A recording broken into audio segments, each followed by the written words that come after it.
Good morning, Virginia leaders.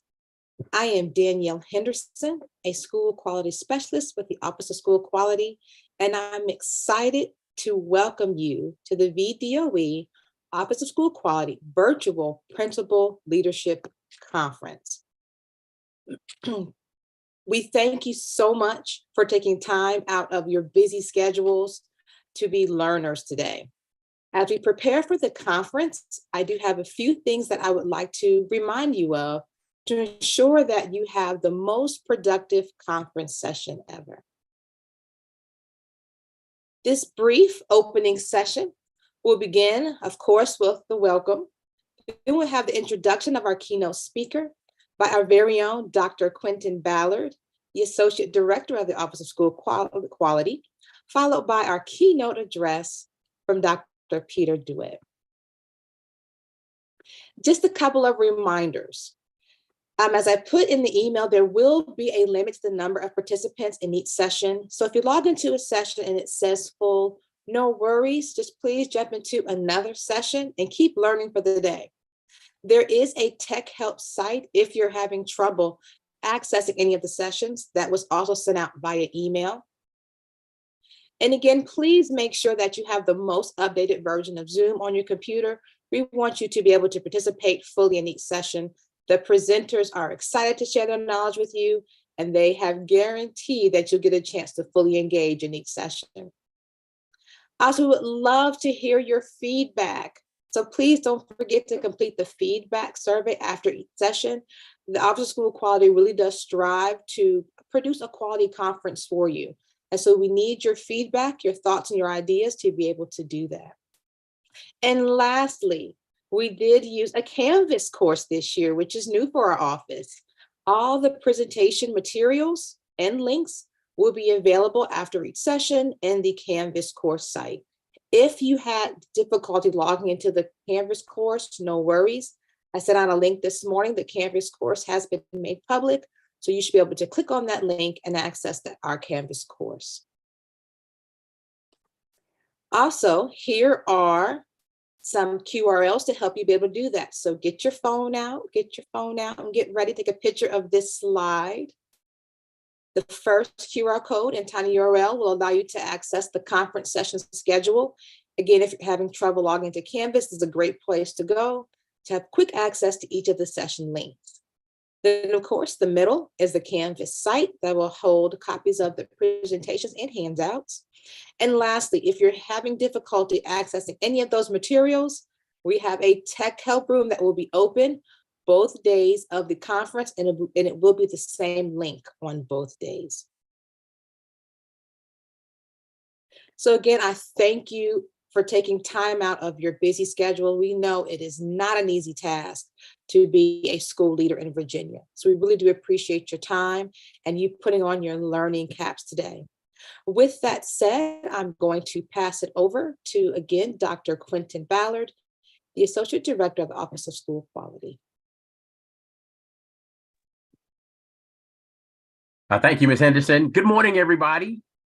My name is Quentin Ballard, and I'm the Associate Director in the Office of School Quality. On behalf of our Deputy Superintendent, Dr. Kim Ritchie, Director, Dr. Aurelia Ortiz, and every member who serves in the Office of School Quality, I'd like to welcome each of you to our 2022 Principal Leadership Conference, sponsored by the Office of School Quality. This year's conference, Charting the Course, the Journey of Continuous Improvement, has over 700 plus educational leaders registered to eagerly learn from nearly 40 presenters from across the Commonwealth and nation. We're grateful to each of you for your commitment to an investment in continuous improvement. The professional learning we will engage in over the course of the next 2 days is sure to be a bucket filler, an opportunity to learn, recharge, and depart inspired to meet the dynamic educational, social, and emotional needs of students all across the Commonwealth. I'd like to thank Team OSQ and other colleagues from across the agency and all other presenters from across the Commonwealth and those beyond the four walls of Virginia, too, for supporting this conference. To get us started, I do have the honor and pleasure of introducing our keynote speaker, Dr. Peter DeWitt, an author, Education Week blogger, and leadership coach. Dr. DeWitt is a former K-5 teacher and principal with over two decades of experience. More recently, over the course of the last 8 years, he has been facilitating professional learning to national and international audiences based on the content of many of his best-selling books. He's viewed by many as an expert in instructional leadership, developing a collective efficacy among leadership teams, and fostering inclusive school climates. DeWitt's work has been adopted at the state level, university level, and works with numerous school districts, school boards, regional networks, ministries of education around the country, Australia, Europe, Asia, the Middle East, and even the UK. So, ladies and gentlemen, you didn't come here just to hear me. Please join me in giving our keynote speaker, Dr. Peter DeWitt, a warm welcome. Dr. DeWitt. Dr. Ballard, thank you for that introduction. I appreciate it very much. And when you said over 2 decades, that made me feel really old really quick. So I'm just honored to be with all of you, even though it's virtual. And the keynote is going to focus on instructional leadership, creating practice out of theory. And one of the things that we know is this is a high impact piece for school leaders, and it definitely impacts student learning in the best possible ways. The problem is we don't always get the time to be able to practice it. And that's something that I want to be able to focus on. This work that I did was research over a number of years. And the book actually came out a month before the pandemic hit. So really great timing on the part of publishing a book. And over time, I was able to use it both for the pandemic and also hybrid experiences. So we'll talk a little bit about that as we go. One of the things I want you to know is that I do have learning intentions. So in our brief time this morning for the keynote, there are a few things that I want you to be able to understand, or you will be able to walk away understanding. One is how to strengthen your instructional leadership, given all the other demands of the job. As Dr. Ballard said, I do a lot of leadership coaching. So I'm in schools every month. I was a school principal for 8 years. I was a teacher for 11 years.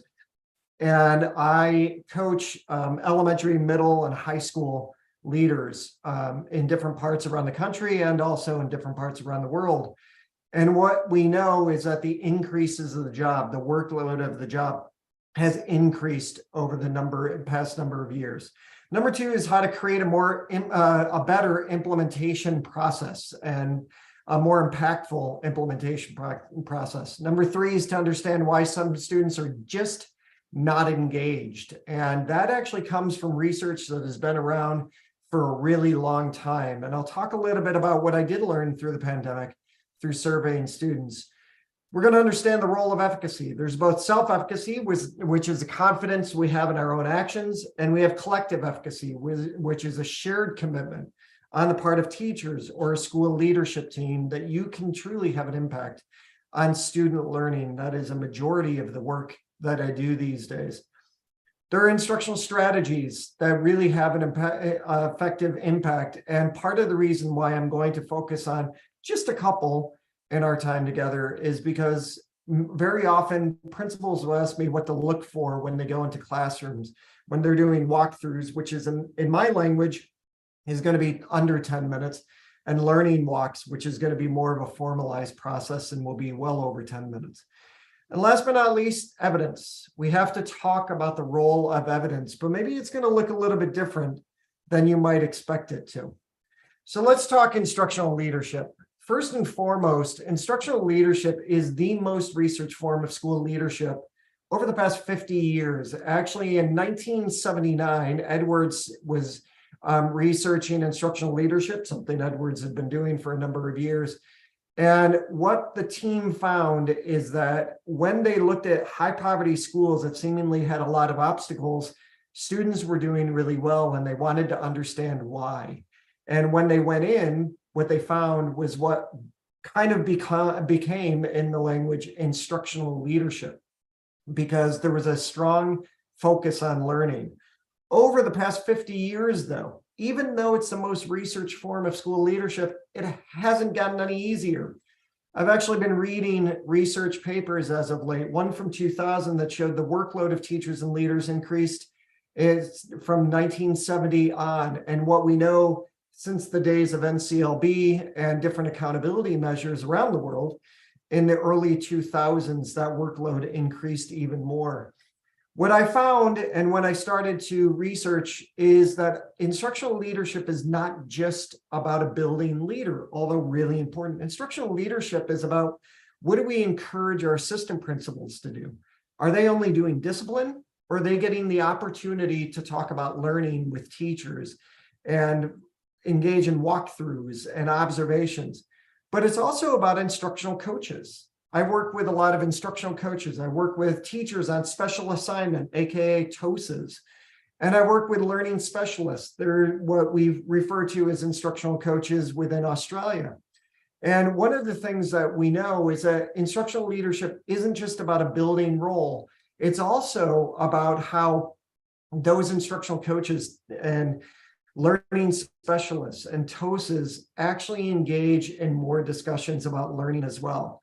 And what we also know is that when we actually put our focus and efforts on things like implementation and to correctly implement this work, then what we're going to find is it's going to be more impactful. Tomorrow afternoon, I'm actually doing a breakout on de-implementation, which is a book that which I published a couple of months ago. And it's actually on the abandonment of low value practices. And it's as much about implementation as it is about de-implementation. So let's start with this. I know that we can't see each other, or, well, you can see me, of course, I hope. But one of the things that I want you to consider right now is, how many of your colleagues actually believe in your credibility? I want you to think about whether you're an assistant principal, an instructional coach, a building principal, even if you're at the district level, how many of your colleagues actually believe in your credibility to talk about learning? Because the reason why I really started to focus on instructional leadership was out of a practical reason. There were many times that leaders had to do formal observations like you all do. And they were only going into classrooms a couple of times a year to do observations. Well, if you're only going into classrooms a couple of times a year, or if you're not talking about learning at your faculty meetings or your instructional leadership team meetings, then what that means is that it's actually hurting your credibility. Douglas Stone and Sheila Heen wrote a wonderful book called Thanks for the Feedback back in about 2014. They're both Harvard professors. And one of the things they found is that there are triggers when people receive feedback.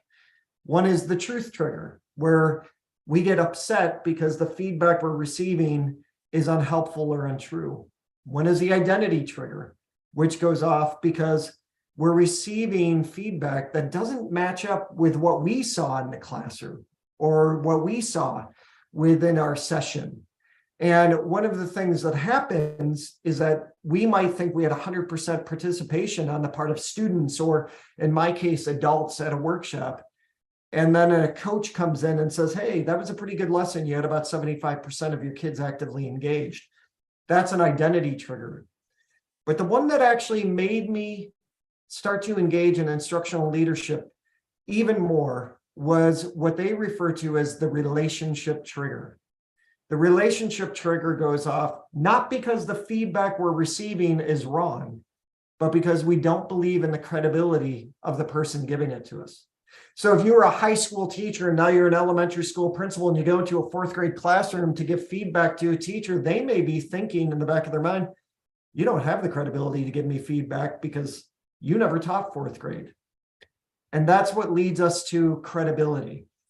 So I did a study in order to do the book, and I actually surveyed hundreds and hundreds of principals from around North America. And one of the things that I put in is, I'm confident to be an instructional leader. And you can see 24% said they were very confident, 43% said confident. And it was interesting because I actually was working with French-speaking schools in Toronto one time. And it was a series of workshops that I had been running. So this was probably about the fourth time that I saw the participants. And one of the guys came up to me, he was a principal, and he said, Peter, I'm one of your 8%. And I looked at him and I was a little surprised because we had talked before. And I said, why don't you feel confident? And he said, no, I'm literally one of your 8%. I filled out your survey. And it really put a face with the data. And I asked him, why don't you feel confident as an instructional leader? He said, oh, I feel confident when I go into classes of grade levels that I used to teach, but I don't feel confident going into grade levels where I never taught the content. And I said, what if it's about not knowing all of the content, because that's impossible for us? What if it's about asking the right questions? If I was to go into a chemistry class, I wouldn't necessarily know the content, but in that pre-observation meeting, I might look at the teacher and ask, so what's your success criteria for the lesson tomorrow? When I sit down next to kids and ask them what they're learning, what vocabulary are you hoping that they're going to drop with me? What vocabulary are they going to use?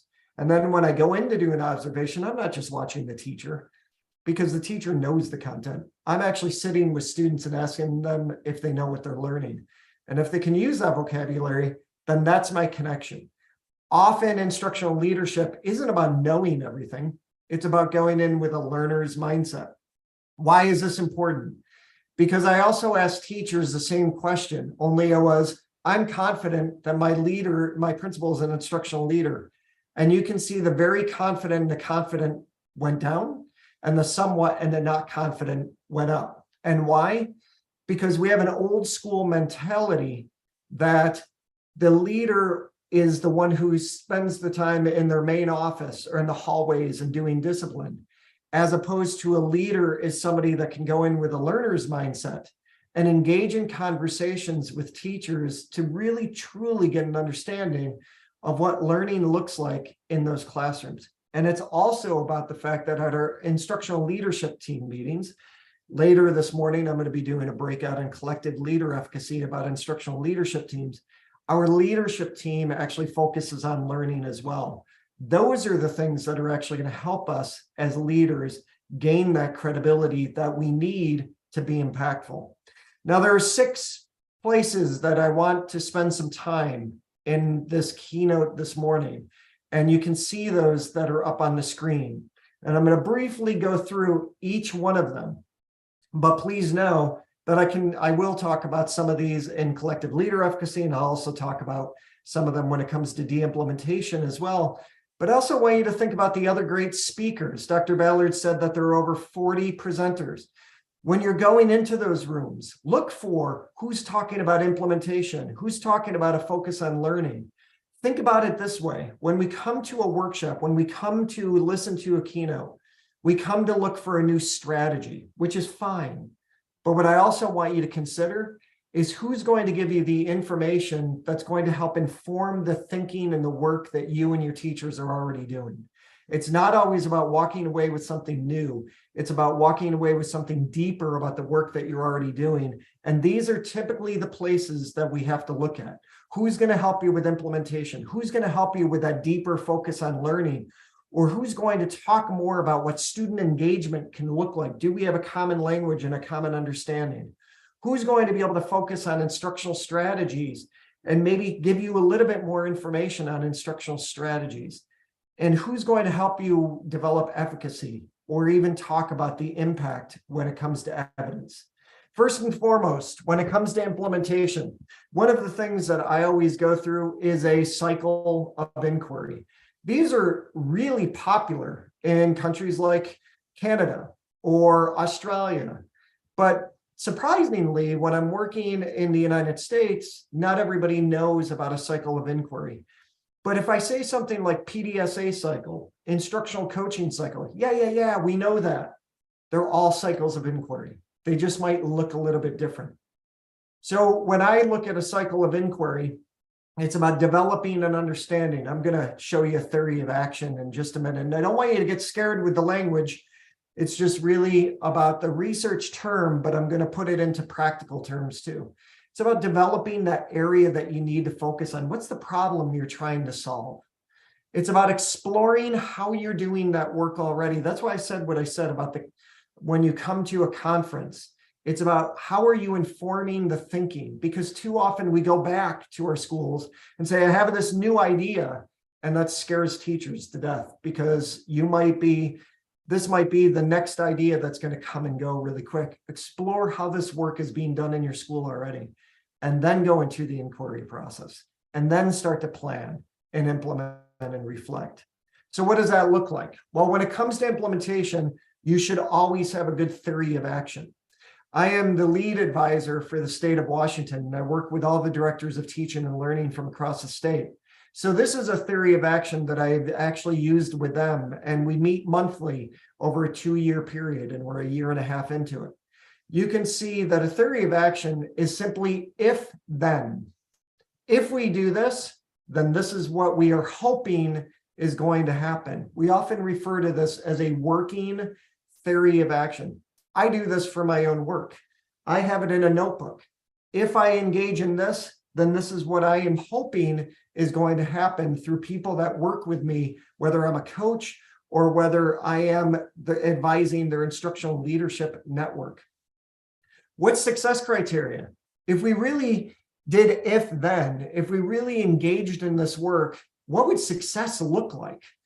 In shorter sessions, and you'll see this in the breakouts, I actually developed success criteria with the participants.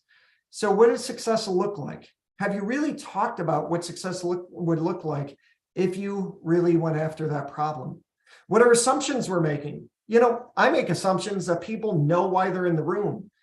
But to be perfectly honest with you, there are some people that might be looking at the screen right now and have no idea why they were asked to be here.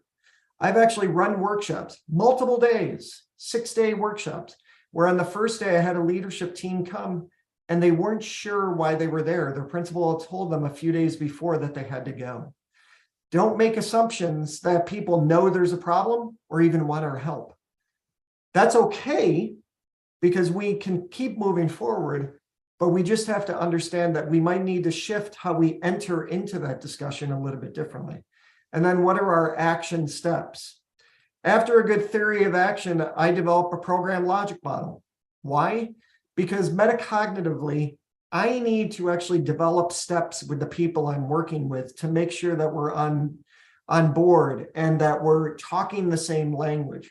This is just a blank example of a program logic model that I developed for the instructional leadership book, and I've used it in collective leader efficacy, and I've also used it in de-implementation. What's your current reality? Where is it that you want to improve? What are the resources? One of the things that surprised me is we talk a lot about school improvement plans, something that principals do on their own in isolation during the summer and then put it up on the shelf or put it in a folder on their computer and never go back to it again. That should be a resource. That should be a practical resource. I just wrote a blog on that for Education Week. What are the activities that you're engaging in? What's your timetable? When do you hope to be able to solve this problem?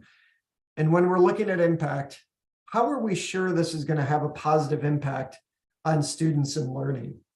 So what does that look like? Well, one of the things that I think is a great place to start is developing a common language and a common understanding around things like student engagement.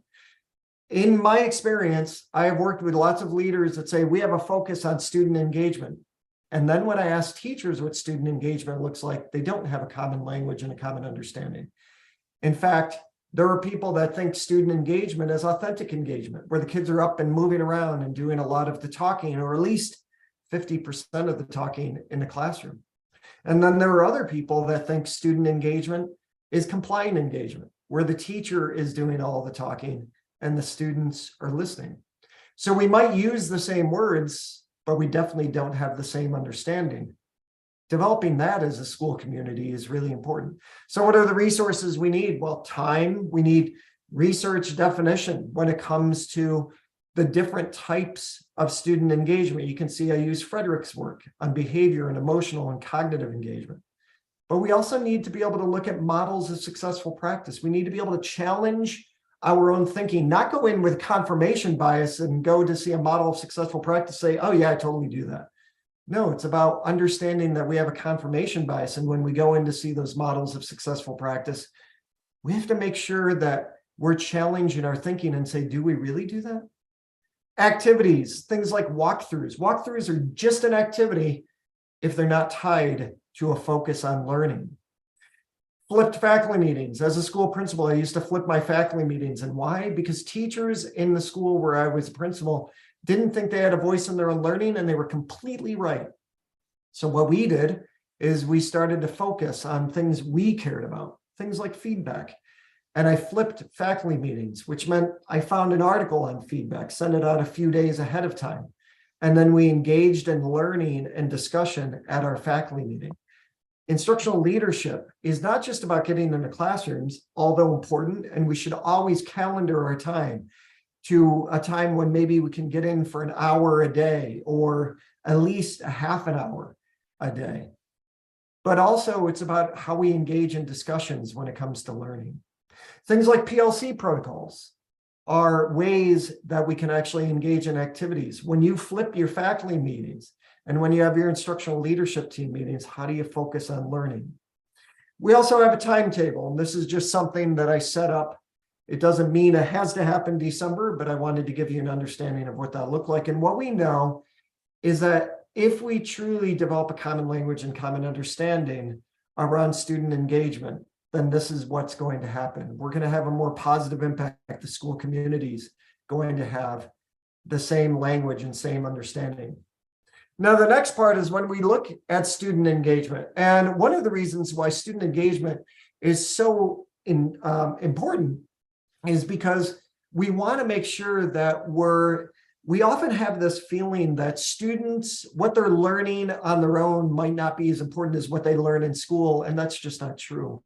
We have to find a balance between both. We have to inspire them within our classrooms, with our content and our conceptual understandings that we set up, and the protocols we use, and the way we use different strategies.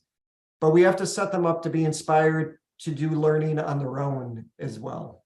But what happens within our schools is our students often feel alienated. This comes from the research of Odutola from 1972. And if I took out 1972, I don't think you would have thought that the research is 50 years old. And the reason why I say that is because Odutola's research found that students were alienated for two reasons. One, what they referred to as identification really means that the student didn't have a sense of belonging. They didn't have an emotional connection to their teacher or to their school. And I think you know that even though this is 50 years old, that still happens today. The second reason is powerlessness. Students actually don't feel like they have a voice in their own learning. And that is something that still happens to this day. I'm working with leadership teams from across the state of Arkansas. And one high school team, all of the teachers and the principal all shadowed a student for the day. And it was life-changing for them. And I'm not trying to be overly dramatic because it's a keynote. It really was life-changing for them. Teachers came back to the third and fourth session, and they said that following a student to 8 periods opened their eyes. And they said things like, after a student leaves my class, they don't think about my class again until they're walking back into the classroom. They rethought about homework. They rethought about how they taught class in general. Do they make connections to other content areas? And a majority of the students were ones that went into the classroom, but they were not asked to speak. In fact, Janet Clinton's research out of the University of Melbourne in Australia, which has not changed in over a decade, is that on average, teachers asked 200 questions per day, and students asked 2 questions per student per week. One of the things that I did was during the pandemic, because I told you that the book came out a month before the pandemic, and as we know, things just kind of halted and we all went virtual, including me. So I ended up writing a blog called 6 Reasons Why Students Aren't Showing Up to Online Learning. Got close to 1 million views. And one of the things that I wrote about is Odutola's research. And the fact that if students didn't have a strong relationship with their teachers, they were more likely in March to not come back or to be harder to connect with. I then ended up surveying hundreds and hundreds of students, K-12, K-2 students had help with their parents. And I asked them, what are your favorite ways to learn? Their favorite ways to learn was through conceptual activities, through collaboration with their peers. And why? Because John Hattie's research shows us that peers often can use language that the student is going to understand, as opposed to a teacher who might engage into the use of too many acronyms and things like that. What did they say was the problem when it came to the pandemic? PowerPoint slides that were too long, had too many words, or lectures for an hour each time they got on.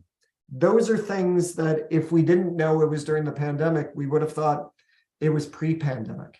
Those are the things that we have to find a better balance on. And I'm not asking you to do anything that I'm not doing myself. I run a lot of workshops.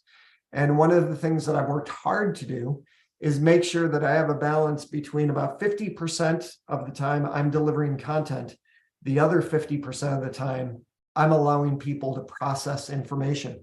You want instructional leadership? I don't care whether you're at the district office or at the building. If you are at the building, then we need to provide a space for students to have time to process information. We need to provide time for teachers, the time to process information at our faculty meetings. And we need principals. We need to give them the opportunity to process information at the district office, because too often the district office will throw up a PowerPoint with 85 slides and give principals 5 minutes to process information. Instructional leadership is about all of us, not just about one group, which is what I said before. What this leads to is a whole focus on learning. And when I was doing the research, I actually looked at Anderson's revised Bloom's taxonomy. And I'm going to explain why. Number one, for me, it was a good gateway, because I worked with a lot of principals that would enter into classrooms, but not necessarily sure what they should be looking for when they go in there. So revised taxonomy of Bloom's was a really good way as a gateway. And I say gateway because that can lead us to more robust discussions around things like depth of knowledge. So it can lead into more discussions around DOK. Now, in Bloom's revised taxonomy that Anderson looked at in 2001 is factual knowledge, isolated bits of information, and vocabulary. I talked to you earlier about why vocabulary is so important. If I'm going to go in and do into that chemistry class, and I'm going to sit down with students and ask them what they're learning, they're going to be expected to give me some vocabulary. So factual knowledge is really important. In fact, I facilitate a web show. I moderate a web show for Education Week called A Seat at the Table. And a couple of years ago, I actually interviewed the RAND Corporation, and they wrote a book on truth decay and how people don't always believe facts. So factual knowledge is really important. Conceptual knowledge. I wish there was more of this that was happening in school when I was a kid, because I'm somebody who was retained in 4th grade and I barely graduated from high school. I graduated 4th from last in my class. And conceptually, I find conceptual learning to be so much more powerful for me, because I'm not always good with the facts piece. I think I've grown to get better there, but conceptually, I love being able to conceptually break down a topic and look at it through different lenses. So conceptual knowledge is where we can classify and categorize. Procedural knowledge, the knowledge of skills, and then metacognitive knowledge. What we know is cognition is about how we teach students about, time management or study skills, but metacognition is about how Peter approaches time management, how Peter approaches his own study skills. It's about the way we think about our own thinking, what works for us, and that's a high skill. Some practical suggestions. Factual knowledge question would be, what does a 0.40 mean in Hattie's research? Well, we know 0.40 effect size equates to a year's worth of growth for a year's input. Conceptual knowledge, what's the relationship between equity and the percentage of students who are tardy or absent from school? There's another one I asked when it comes to instructional leadership. What is the relationship between the research on instructional leadership and what you practice within your school? Procedural knowledge. This is how you upload completed documents into Google Classroom. I'm going to tell you something that I did, and it was kind of geeky on my part, but It was during the pandemic. It was like 2 or 3 weeks into it. I got invited to 2 different Facebook pages, and they both focused on teaching during the pandemic, 210,000 members. And that all took place within a matter of days, which was amazing. Well, what I ended up doing was looking at all the posts because I wanted to see how people were feeling. I wanted to get an understanding of where are the problem areas. And what I did was that I pulled each one of those posts and put them into an Excel spreadsheet. There were 960 at the time. And I started to weight the posts based on the number of likes or the number of comments that they got. One of the most liked posts with the most comments was somebody that said, why is it that my students say they hand in a completed document in Google Classroom, but when I check it, it's blank? So when I started doing webinars and when I started working virtually with the school districts I have a long relationship with, I ended up finding a short video on YouTube of 5 minutes about a teacher showing students how to upload completed documents into Google Classroom. And we used that as a virtual walkthrough. Metacognitive, how can you as a learner help create a more positive learning experience? Students need to be asked. And then not only do we survey, but one of the trends that I see are things like empathy interviews, interviewing students, asking them what their obstacles are to their learning, and then doing something with the information, looking for common themes. That's instructional leadership.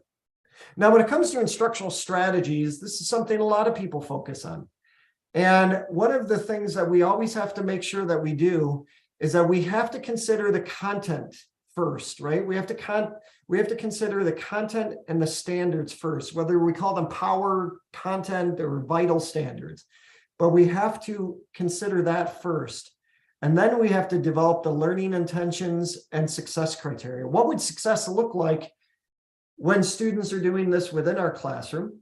What does success look like when they're doing it at home? And this is not just about virtual, this is about homework and passion projects that they're doing. And then we start to look for teacher clarity, and we start to think about the strategies that will help get us there. So one of the strategies that I always look for when I go into classrooms and do walkthroughs, like I said, I do a lot of them. I look for teacher clarity, and it's something I try to practice too. I want to be clear on that. I'm not asking or suggesting anything that I'm not doing or trying to do in a better way within my own work. So you've got a few factors when it comes to teacher clarity. When we're practicing instructional leadership and we calendar our time and give ourselves permission, say we're a school principal or an assistant principal, to get up out of our office because maybe there's a little bit of a lull of a half an hour to an hour, and we go into classrooms, we can look up on the wall, we can look up on the whiteboard, we can look up on whatever it is that you have, the screen, and we can look for success criteria, we can look for learner outcomes. But we also need to pay attention to is that of teacher clarity. How are the teachers explaining things through written and verbal examples? How are they personalizing it, using multiple examples and even telling a story? How is it that they're only focused on those things that are related to the topic? I'm a former first grade teacher. I taught first grade for 7 out of 11 years. Factor 3 is not so easy when you've got a first grader raise their hand and you think this is going to be the time they're going to ask you a question, and then they tell you that they got a dog the night before. So talking only about those things related to the topic, not always easy and sometimes a little bit humorous, but that's a part of teacher clarity. What about providing specific details and then encouraging students to take notes? What we know in research from people like John Hattie is that student work and encouraging students to take notes is actually a very metacognitive activity. This all leads us to efficacy. What Ken Leithwood out of Ontario has shown us is that we're looking for motivation, and especially now when we're dealing with topics like quiet quitting, or we're looking at teacher retention, or we've got teachers and leaders who are leaving the profession. I just wrote a blog that I posted on Sunday for Education Week called 11 Critical Issues Facing Education 2023. Those are just a few of the issues I talked about. How do we motivate people to get them to stay? Ken Leithwood and his team say it's through developing agency, where they feel like they have a voice and they know they have a voice. So there are two things at play. There's capacity beliefs, which is self-efficacy, which I'll talk about in a minute, and context beliefs. Do I actually feel like I work in a school district that's going to support me when I'm trying to be innovative? Now, self-efficacy is actually where we believe in our own capabilities. It's where we have confidence in our own actions. And there's some great research out of the College of William and Mary by somebody that I value very much, Megan Shannon Moran and Chris Garise, who said that self-efficacy is context specific. Sometimes we feel very confident when it comes to management if we're a school principal, but we don't feel so confident when it comes to practicing instructional leadership because we're like that principal in Toronto. We didn't teach that content, so we're a little bit insecure. Everybody doesn't feel efficacious all the time. What it also we need to look at is collective leader efficacy, something I'm going to be talking about in a few hours. It's a shared conviction that we can work together as a leadership team. And why is this important? Because there's some really great research from 2000, Helen Timperley and Vivian Robinson, that says when we've got teachers in PLCs, that's really good for their grade level, but it often means they're isolated and they don't always understand the systemic issues that a school can face. So collective leader efficacy and having a leadership team breaks that open. But we also need it because of this. Edweek Research Center actually did a study that showed 45% of teachers completely agree their principals support them when they start innovative work or new initiatives. The problem is 86% of principals completely agree that they're supportive. And when I talked about common language and common understanding around student engagement, another place we need to have a common language and common understanding is when we focus on support. What does support look like? Sometimes we end up buying books for teachers and say, hey, I know you're interested in collective efficacy, so here, do a book study and come back to me in a week with a goal.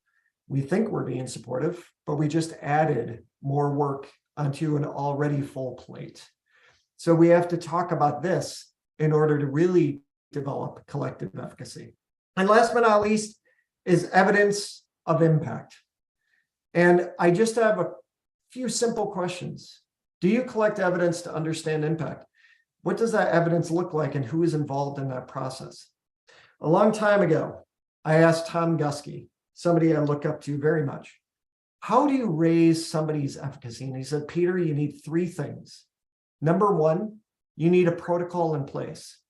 Flipped faculty meetings, PLCs, instructional leadership team. Those are protocols in place. He said, number two, you need evidence that teachers trust. If they don't trust the evidence, it's not going to make an impact. What we need there too is evidence that principals trust. So when we think about a protocol in place and we start to look at our theory of action and then we start to develop that success criteria, what would success look like? The very next question we should ask is, what evidence should we collect to understand that we're impactful? As a principal, I should be able to choose one. As a teacher, you should be able to choose one. But what about students? Do students get to choose some evidence too? Number three is that the strategy needs to make a difference within weeks and not months. That's what will help us with instructional leadership. I want to thank you very much for joining me for this keynote. I hope you enjoy the next 2 days. I know Danielle and Dr. Ballard and the team have worked really hard on creating a space where you have a lot of information that you can process. And I hope you have an enjoyable conference experience.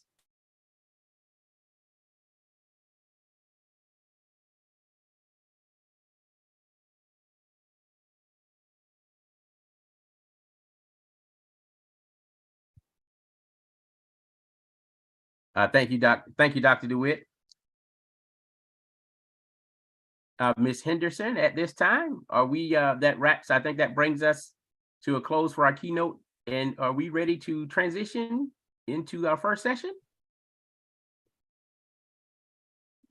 Yes, we are. And again, thank you so much. So I have put back up the important conference links that participants may need for today. So thank you so much and have a wonderful, wonderful conference experience. Enjoy the conference, everyone. Thank you.